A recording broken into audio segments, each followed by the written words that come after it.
In Nova Scotia, where the tensions are escalating over Indigenous rights to harvest lobster all year round.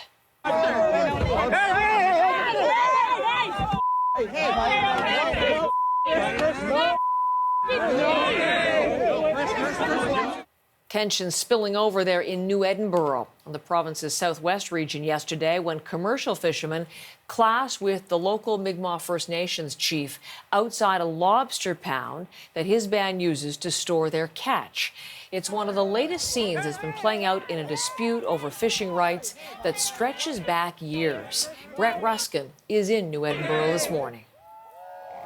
Here in New Edinburgh, Nova Scotia, this has been one of the areas of flashpoint and aggression between commercial lobster fishermen and the Indigenous lobster fishermen. And so we have seen vehicles that have been burnt. We have seen a boat that was sunk. There's been pushing and shoving and intimidation tactics by the commercial lobster fishermen. At one point, hundreds of them surrounding a lobster pound. In fact, we heard from an Indigenous fisherman who barricaded himself inside that lobster pound. Here's what he had to say.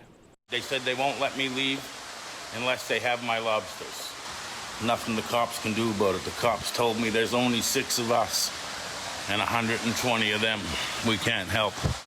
So certainly tensions are high, but why so much disagreement? Well, you have the two groups. You have the commercial lobster fishermen. They have to play by the rules of DFO. They can only fish during certain times of the year during their season. They can only catch a certain amount of lobster. Whereas on the other hand, you have the Indigenous lobster fishermen who have the inherent and the court-affirmed right to fish for their food and for ceremonial purposes and fish to earn a moderate livelihood. That's according to 1999 Supreme Court of Canada decision, the Marshall decision, that affirmed that moderate livelihood, that right to earn a moderate livelihood. And so we heard from the local chief, Michael Sack, talking about how they're not giving up. They're going to continue fighting to earn that moderate livelihood.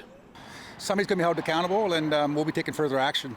They're just targeting our people and anyone that works with our people, and it's they're there. They think they can get away with anything, the commercial fishermen, and they won't stop until they get their way. But they're in for a fight. And now we've seen lots of response come in in response to the violence we've seen over the last couple of days. We have Prime Minister Justin Trudeau, who tweeted late last night talking about how he says that this violence is unacceptable and that he supports the Fisheries Minister Bernadette Jordan in condemning this violence. We also heard from National Chief Perry Bellegarde, who talked about and said that he was appalled by what he saw on social media in regards to this violence and that the Mi'kmaq people have the right to earn that moderate livelihood. There are talks underway between Indigenous fishermen representatives as well as representatives from the commercial fishing industry as well, between them and the federal government. However, those talks don't seem to be easing the escalating tensions here at all. Brett Ruskin, CBC News, New Edinburgh, Nova Scotia.